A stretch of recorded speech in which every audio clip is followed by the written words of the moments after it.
Hey, everybody, off the Mike Sports Network here. Another edition of Off the Top Rope. Listen, I don't know how you could be a wrestling fan and watch everything that transpired on SmackDown, specifically involving CM Punk and John Cena, and not think that AEW couldn't utilize CM Punk better and, could have, enhanced their television product with him there.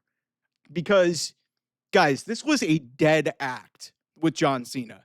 This was a dead, situation it was a dead like heel run. It felt so formulaic. And for whatever reason, maybe it's the chemistry that these two guys have, they have found a way to make a match between John Cena and CM Punk that everybody wanted to see, but now is now dreading in Saudi Arabia.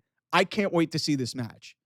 And John Cena, for the first time since he turned heel 3 months ago, feels like a genuinely believable bad guy. CM Punk even saying, hey, you sound a lot like me 15 years ago. I sound a lot like you 15 years ago. This is stuff that this is the level of storytelling and the level of, gift that this guy has on the microphone. And it's amazing to me. And I will be the first to admit to you, when CM Punk first had a lot of that falling out, I thought that he didn't act the right way. But sometimes wrestling is a chaotic business where you have to find a way to make things work. And WWE couldn't make it work with this guy 10 years ago. He had to leave. And what has happened here, despite this is the first time that he's going to legitimately have a world championship shot since he came back in November of 23. And already, even though, like I said, this is a match in Saudi Arabia, which almost feel like throwaway matches, this is genuinely interesting. And again, John Cena has not been really a good heel.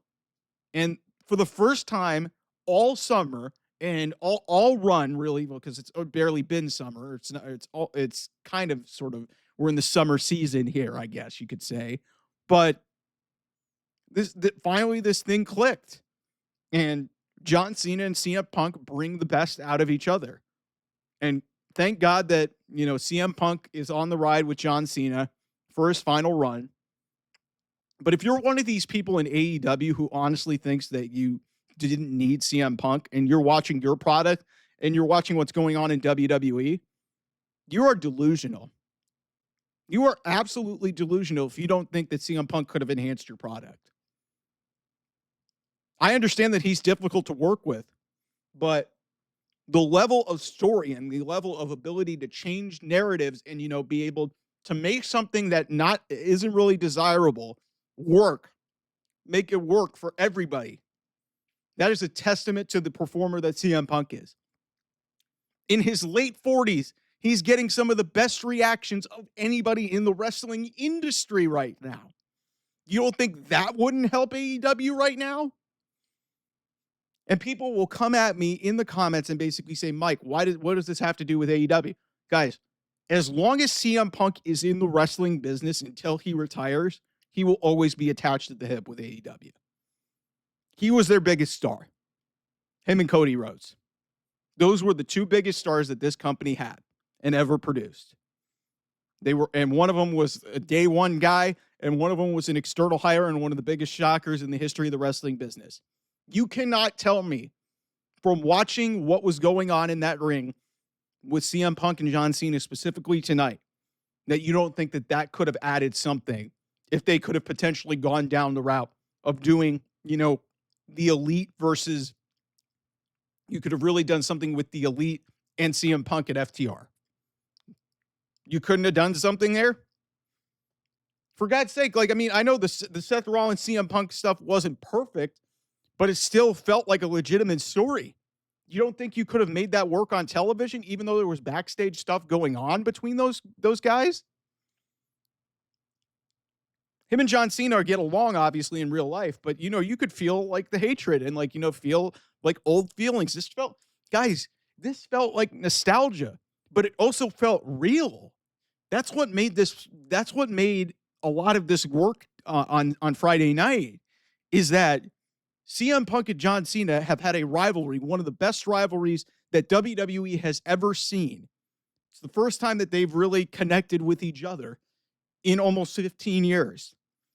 And when they were in that ring with the roles switched, it felt like 15 years ago. It felt like I was 20 years old. I was 19, 20 years old watching this shit in my house when the first time Cult of Personality blared on WWE television. Because remember, it was This Fire Burns was the theme for CM Punk in that faithful match at Money in the Bank. And I understand WWE definitely missed an opportunity to they definitely missed an opportunity to have this match at Money in the Bank, considering the way things have gone. And they could have potentially built a better story, just stacking some of these premium live events and these Saturday night main event stuff. Like CM Punk not being at Money in the Bank was a weird decision. It was a weird decision. But again, like it's crazy that on Monday I was kind of dreading what was going on here because I was like, man, I really don't want to see CM Punk and John Cena just one last time in Saudi Arabia. But the way that this is going, there's a real possibility that this isn't the last time they face each other this year. It's very clear that, hey, if Cody Rhodes or Randy Orton, because they're the two SmackDown guys left in this tournament, it's very possible that one of those two, if more than likely Cody Rhodes, that would be the match for the King of the Ring would challenge their respective brands winner at SummerSlam for the world title. And I don't see Cody Rhodes, even if he won, challenging Gunther for the world heavyweight title. I just don't see that happening. There's a real possibility that this could only be the first time that they visit with this, because this was the best that John Cena has looked. And, Cena, a lot of this just hasn't really clicked and connected with the audience because it just felt like he was a very generic heel. But Punk comes out there, basically just talks truth and, does what he does best. And I'm watching this and I'm like, man, this was chicken shit and it's become chicken salad, man. It's become really good shit. And that is a testament to how great CM Punk is. This guy has made a lot of things work since he's touched them. And I didn't want to see I wanted to see CM Punk and John Cena. I didn't want to see it in Saudi Arabia, but CM Punk's making me believe, man, that this is actually genuinely one of the better things going on in WWE. And then there's Ron Killings in the periphery too. Like, this is great. This is great. You don't think that CM Punk doesn't add to your television product and then you see what's going on in AEW? Of course they could have utilized this guy better. It's really amazing to me, the revisionist history that goes on with what I see on the internet. People tell me that, hey, AEW, they want to be a secondary promotion. They don't care about being the number one promotion. That's bullshit. That is bullshit. With all of the ex-WWE people that they've brought in since CM Punk and Cody Rhodes left, you're really serious about that? They're compensating. They're trying to compensate for something because they're missing a void in terms of star power. None of what they have there is even close to what they had with CM Punk. And I understand that, hey, injuries kind of derailed a lot of things and turned things sideways. They could have made it work. They really could have. Anyway, thanks so much for watching. I'll see you guys. Bye-bye.